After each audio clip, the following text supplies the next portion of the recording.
Diretor Pejul, neste momento, qual o estado das áreas de conservação em Moçambique? Em que estado é que elas estão? Estamos perante a uma combinação de desafios que ainda precisamos de ultrapassar para que, obviamente, coloquemos o setor de conservação a exercer o papel que devia estar a exercer. Quais são, de facto, ainda os maiores desafios que sente em relação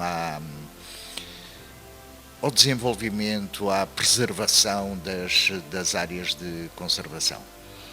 Certo. Era importante primeiro começar por dizer qual era o nosso sonho. Por vezes nós ouvimos que, não especificamente em Moçambique, mas que ouvimos que o desenvolvimento de parques naturais, reservas naturais, etc., que acabam por vir a prejudicar as próprias comunidades, afastando-as um pouco daquelas áreas. Nesse aspecto, como é que Moçambique tem estado a trabalhar em relação às comunidades?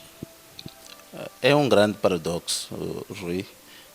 Digo exatamente porque o lema de conservação é exatamente assegurar que os serviços ecossistêmicos estejam à disposição das comunidades, sobretudo aquelas que estão imediatamente ao redor destas Exato. mesmas áreas.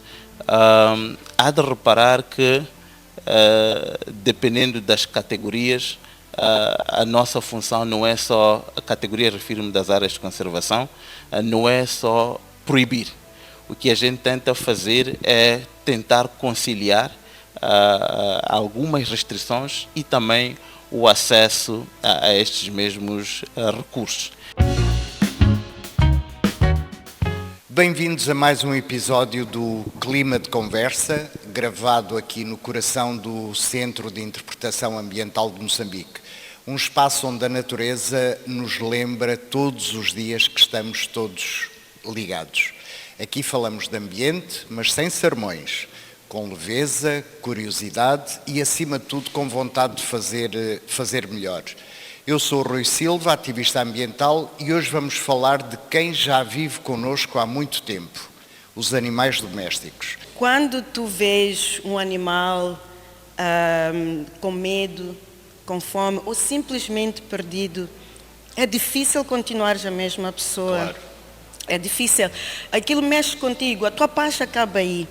Mas eu não me arrependo de nada disto que eu fiz, ou que venho fazendo até agora, porque eu aprendi neste processo que ter compaixão não basta somente ter pena. Claro. É importante assumir a responsabilidade. Claro. Pessoas, por exemplo, que abandonam os animais porque ladra muito, cresceu muito, deita muito pelo. E eu digo, mas afinal como é que é? O que é que tu esperavas? Que ele fosse um boneco de coração e que viesse com um botão de silêncio? É a natureza dele. E esses erros transmitem mais falta de amor ou falta de informação? Não, falta de informação.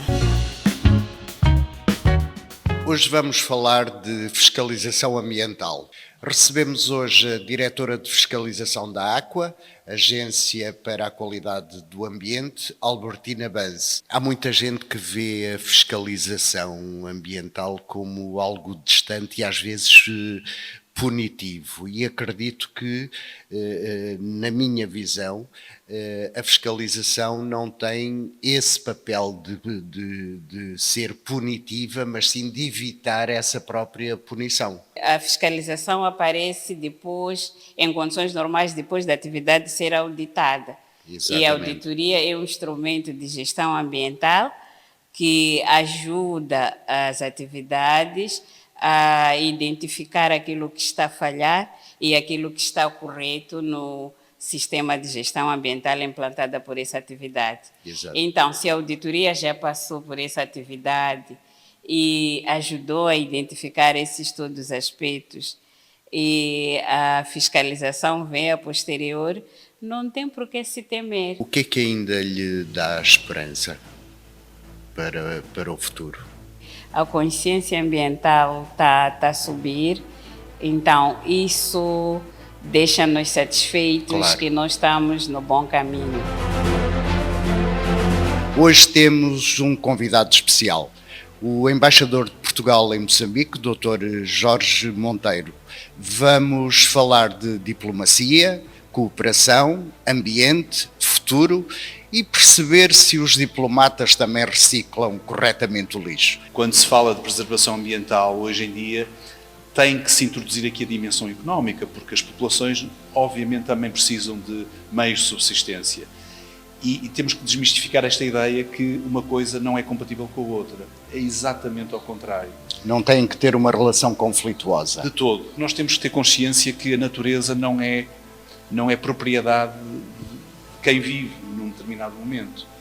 É algo que herdamos e que nos devemos esforçar por transmitir da forma mais intocada possível às gerações vindouras. Exatamente.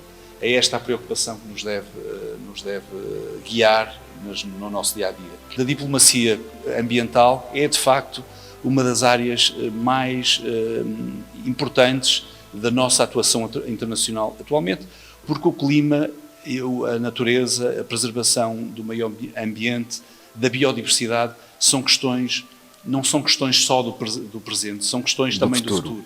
Portugal já está em 36% da proteção do território terrestre e assumimos o compromisso de até 2030 termos também 30% da área marítima portuguesa protegida. Mais de 80% da eletricidade que é produzida em Portugal provém de fontes renováveis.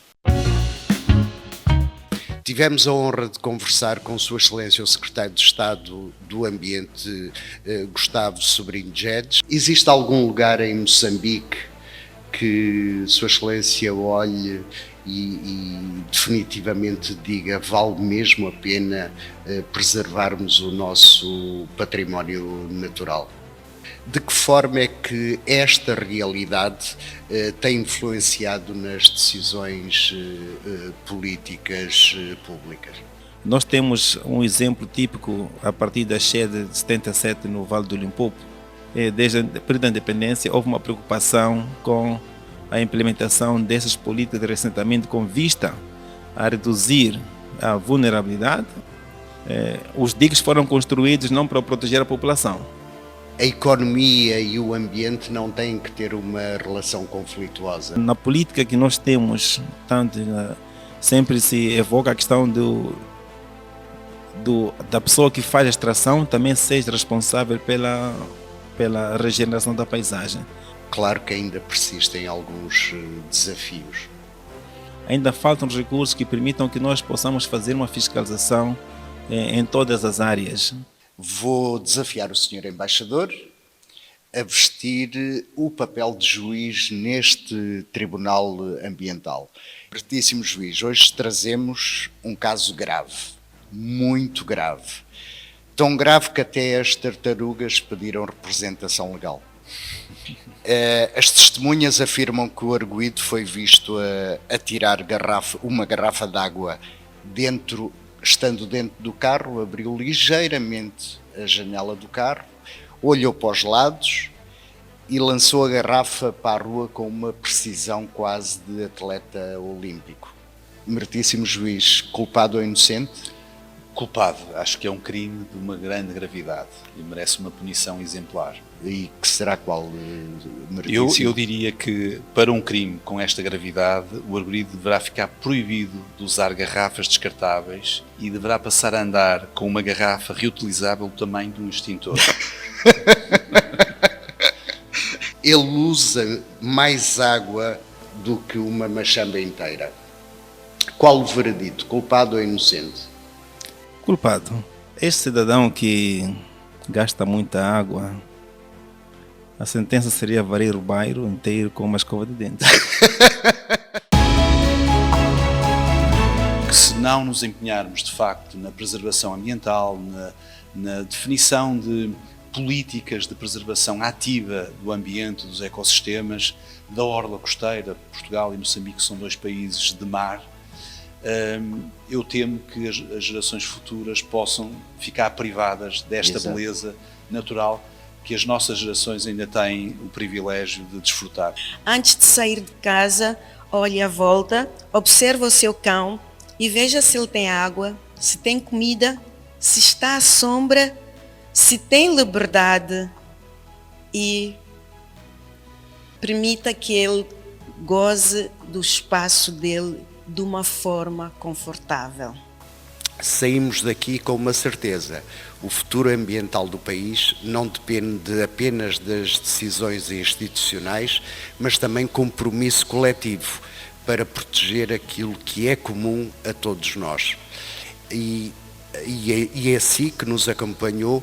O nosso muito obrigado. Eu sou o Rui Silva e este foi o Clima de Conversa. O clima começa com a nossa responsabilidade. Até breve.